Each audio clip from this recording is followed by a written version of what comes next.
براہ راست آپ کو دکھائیں، فواد چودھری اس وقت میڈیا ٹاک کر رہے ہیں۔ معاملے میں غیر جانبدار رہیں اور ایک آئین کے مطابق اپنا کردار ادا کریں، اور سپریم کورٹ بار نے آج جو اپنی پریس ریلیز جاری کی ہے، یہ میں سمجھتا ہوں کہ پاکستان کے آئین اور قانون کے عین مطابق ہے، اور اس کے اوپر دوسری جو اب جس طریقے سے ویڈیو ریلیز ہوئی، اور اس کے بعد میں یہاں پہ جو اگر سماعت ٹیلی ویژن نے جس طریقے سے اس کو پورا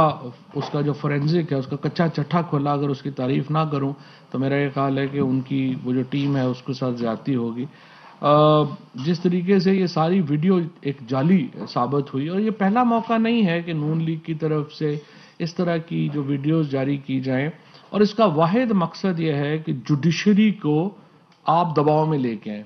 یہ ایک ان کا پہلے خیال یہ تھا جب انہوں نے میں مجھے کیوں نکالا کی مہم شروع کی تھی کہ اس سے شاید جو فوج میں جرنل ہیں وہ دباؤ میں آ جائیں گے، اور اب جب کیسز چلنے شروع ہوتے ہیں تو یہ اس طرح کے مہم چلائی جاتی ہے کہ شاید ججز دباؤ میں آ جائیں۔ مجھے امید ہے کہ جوڈیشری اس دباؤ کو مسترد کرے گی، جس طرح سے آج سپریم کورٹ بار ایسوسی ایشن نے اس سارے معاملے کے اوپر اپنا ایک لائے عمل دیا ہے،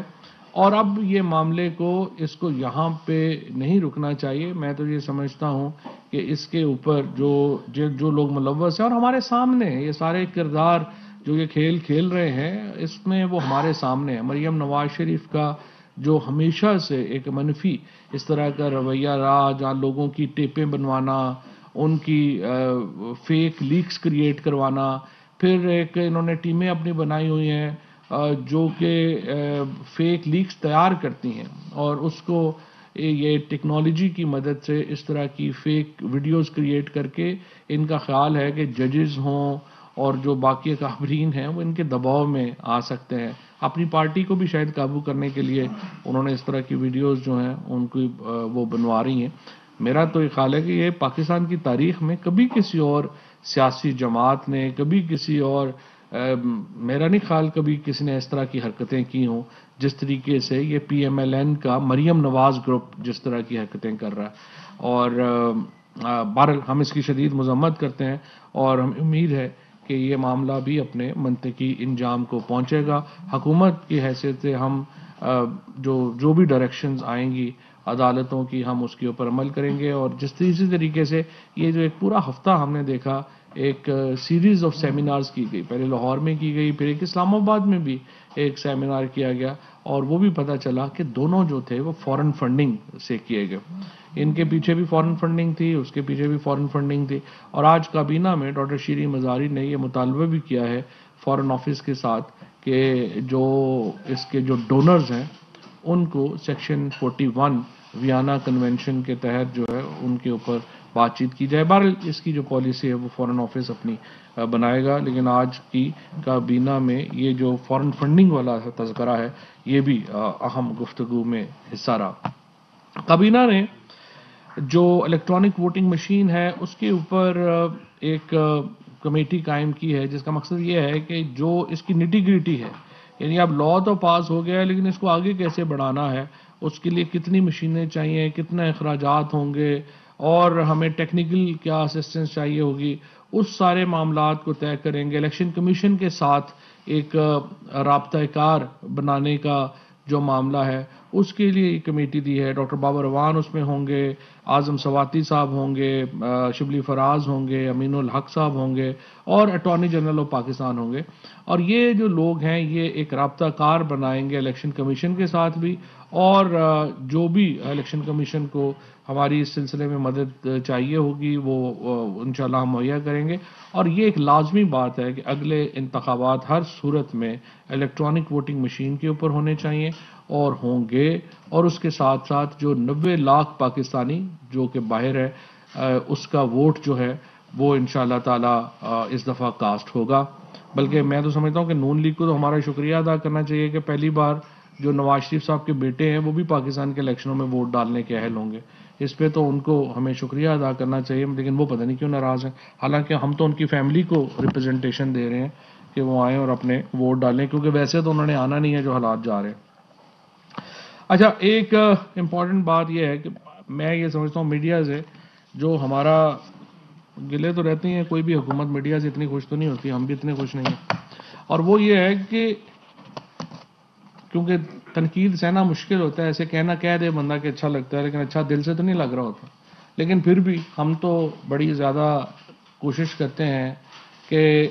تنقید سے کچھ سیکھیں. جتنی ہماری حکومت سینسٹیو ہے میڈیا کو لے کے، کبھی اتنی حکومت کبھی نہیں ہوئی. ہم تو جو اخبار میں ٹی وی میں خبریں آتی ہیں اس کو ہم فوراً کریکٹ کرنے کی کوشش کرتے ہیں. دس از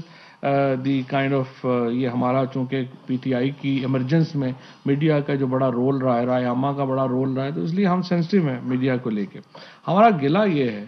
کہ جب چینی کی قیمت بڑھتی ہے تو ہیڈ لائنیں لگ جاتی ہیں، جب ٹماٹر کی قیمت بڑھتی ہے تو ہیڈ لائنیں لگ جاتی ہیں، جب کم ہوتی ہیں تو بھی تو لوگوں کو بتائیں کہ اتنی جو ہے وہ کم ہو گئی. اب آپ دیکھیں چینی کی قیمت جو ہے اس وقت 90 سے 95 روپے میں چینی جو ہے وہ بک رہی ہے، اور میں آپ کو یہ بھی بتا دوں کہ اگلے 15 سے 20 دن میں چینی کی قیمت جو ہے وہ 85 روپے پہ آ جائے گی، 80-85 روپے پہ، جو بھی حالات جا رہے ہیں. تو جب قیمتیں بڑھتی ہیں تو ہم ہیڈ لائنیں لگا دیتے ہیں، جب نہیں بڑھتی کم ہوتی ہے تو لوگوں کو لگتا ہے کہ کچھ ہوا ہی نہیں. تو یہ ہمارا گرا ہے. اس کے ساتھ ساتھ میں آپ کو یہ بھی بتا دوں کہ ٹماٹر، پیاز اور گارلک، یعنی جو گارلک ہے، گارلک کو کہتے ہیں لہسن نہیں، ادرک، گارلک از ادرک، سوری، گارلک ادرک. تو ادرک جو ہے اس کی یہ جو قیمتیں ہیں ان کی وہ بھی کم ہوئی ہیں اور بہت کم ہوئی ہیں، اور اس کے نتیجے میں بھی ایک ہمارا جو اس وقت فوڈ باسکٹ ہے وہ بیلنس ہوئی ہے. اور گو ہمیں تیل اور بجلی کی قیمتوں میں اضافے کا سامنا ہے، لیکن چونکہ ایڈیبلز کی قیمتیں کم ہو رہی ہیں تو ہم اکاموڈیٹ اس کو کر سکتے ہیں، اور اس کے ساتھ یہ جو 2 بڑے پروگرام ہم لا رہے ہیں اس سے بھی چیزیں بہتر ہوگی. اس وقت جو سب سے بڑا مسئلہ ہمارا آ رہا ہے وہ کراچی میں آ رہا ہے، خود سندھ میں آ رہا ہے، اور سندھ میں بھی بالخصوص کراچی میں آ رہا ہے. ہم یہ 18ویں ترمیم کے بعد مسئلہ یہ ہے کہ وفاقی حکومت ایک پالیسی ہی دے سکتی ہے، امپلیمنٹ اس پہ صوبوں نے کرنا ہے. اب ہم جب سندھ کو ہم نے کہا کہ آپ گندم ریلیز کریں، انہوں نے گندم ریلیز نہیں کی. جب انہیں کہیں آپ چینی ریلیز کریں، وہاں پہ چینی ریلیز نہیں ہوتی. اوور آل ملک کے اس وقت جو انفلیشن کا جو ہمارا ڈیٹا جب جاری ہوتا ہے، جس کو ہم ایس پی آئی کہتے ہیں، سینسٹیو پرائس انڈیکس کہتے ہیں، اس کا 40% جو ہے وہ ڈیٹا کی بنیاد ہے کراچی کی قیمتیں. انفارچونیٹلی کراچی میں پورے پاکستان سے زیادہ جو ہے وہ قیمتیں ہیں. اب اس کو آپ جب دیکھتے ہیں تو مثلا میں آپ کو بتاؤں کہ لاہور میں اس وقت آٹا جو ہے وہ 1100 روپے کا مل رہا ہے، 20 کے جی کا بیگ، اور کراچی میں 1461 روپے کا مل رہا ہے. اسی طریقے سے جو چینی کی قیمت ہے وہ بھی وہاں پر جو ہے وہ زیادہ ہے. اس وقت جو ہے وہ کراچی میں وہ تقریباً 107 روپے کی چینی وہاں پہ مل رہی ہے، جبکہ باقی راولپنڈی، گوجرانوالہ، لاہور، فیصل آباد، سرگودا، ملتان اور پشاور، بنوں، ان تمام جگہوں کے اوپر چینی جو ہے وہ اب 90 روپے میں مل رہی ہے. اس کے ساتھ حیدرآباد کی اوپر بھی اگر آپ دیکھیں تو وہاں پر بھی جو چینی ہے وہ اب 100 روپے کے اوپر مل رہی ہے، لیکن آٹا حیدرآباد میں بھی 1443 روپے کا مل رہا ہے. تو ہمارا مسئلہ یہ ہے کہ جب یہ میڈیا کے ساتھ میری گزارش یہ بھی ہے کہ یہ سندھ حکومت کو کچھ سمجھانے کی بھی صحیح کریں، کوئی کوشش کریں کہ یہ وہاں کے جو اربن ایریاز کے لوگ ہیں وہ شدید مشکل میں ہیں، کیونکہ سندھ حکومت کے فیصلے جو ہیں وہ بر وقت نہیں ہوتے، ریلیز بر وقت نہیں ہے، اور اس سے ایک بہت بڑا کرائسس جو ہے وہ کریٹ ہو رہا ہے، اور سندھ حکومت کے خلاف ہمیں ایک بڑا. اس کے ساتھ ساتھ آپ دیکھیں وہاں پہ بیانات آ گئے، ہم ویٹ امپورٹ کر رہے ہیں اور سندھ میں آرام سے انہوں نے کہہ دیا کہ جی ہماری تو گندم چوری ہو گئی ہے. اب یہ تو ہم $700 ملین آپ لگا رہے ہیں گندم امپورٹ کرنے کے اوپر، آپ لوکل گندم آپ کہہ رہے ہیں جی چوری ہو گئی ہے. تو یہ جو چیزیں ہیں اس کو ہمیں بڑی سنجیدگی سے دیکھنا پڑے گا، اور ہم غور کر رہے ہیں اس کے اوپر کہ ہمیں پھر اگر سندھ حکومت اس کے اوپر کوئی کارروائی نہیں کرتی ہے پھر ہمیں کارروائی کرنی پڑے گی، پھر چیخیں 7 آسمانوں تک جائیں گی. تو اس لیے میں مراد علی شاہ صاحب سے کہنا چاہتا ہوں کہ آپ اپنے آپ کو ذرا in line of the duty کریں. اس طرح سے آپ جو ہے وہ لوگوں کو فور گرانٹیڈ نہ لیں اور اپنے معاملات جو ہیں ان کو ٹھیک کریں. ادروائز پھر ہمیں کارروائی کرنی پڑے گی. پھر آپ کی ناراضگیاں شروع ہو جائیں گی کہ یہ جمہوریت خطرے میں آ جائے گی اور آ جائے گا کہ جس سندھ میں یہ کر دیا اور وہ کر دیا. اسی طریقے سے آج جو آئی ایم ایف کا پیکج آیا ہے اس کے اوپر تفصیل جو ہے وہ بتائی ہے. وہ وزارت خزانہ نے کل جو ہے اس کے اوپر آپ کو ڈیٹیل پہلے ہی بات کر چکے ہیں. وفاقی وزیر تعلیم اور پروفیشنل ٹریننگ اور صنعت و پیداوار کی جو اسامیاں خالی ہیں ان کے اوپر جو ہے وہ بریفنگ جو ہے وہ دی گئی ہے. اس کے ساتھ ساتھ میں آپ کو یہ بتا دوں کہ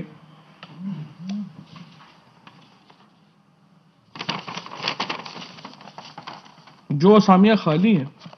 ان کے لیے کچھ رولز میں امینڈمنٹ درکار ہے، لہٰذا وہ اس کو جو ہے وہ کریں گے. وزارت صنعت و پیداوار نے بتایا ہے کہ وزارت کے زیر انتظام اداروں میں زیادہ تر وہ اسامیاں خالی ہیں جن کو یا تو دوسری وزارتوں میں ضم کیا جا رہا ہے، یعنی وہ پروسیس ان کا چل رہا ہے اس میں، تو اس لیے وہ انہوں نے خالی رکھے ہوئے ہیں. James and jewellery development authority قائم کرنے کی منظوری دی گئی ہے تاکہ جیمز اور جیولری کی برآمدات کو بڑھایا جا سکے اور قیمتی زر مبادلہ حاصل کیا جا سکے.